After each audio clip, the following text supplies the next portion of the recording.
अरे सुनो सुनो और बताओ क्या भाई बोला बोला अरे भोरे वाला बात तनी हमके बताओ अधिकार दे यार के जो हनी तरसावो पांचा भरत रहे हो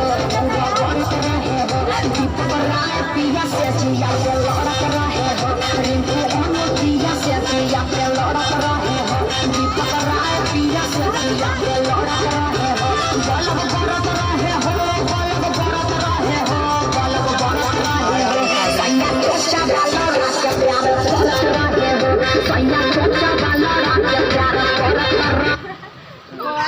अरे यार इतना मस्त चेंज करो तब तक टेम्परेचर बढ़ले डांस वाला बढ़ल बा डांस वाला ओए नाचा दे हाँ तो ठीक बा डांस वाला ना डांस लगाओ थे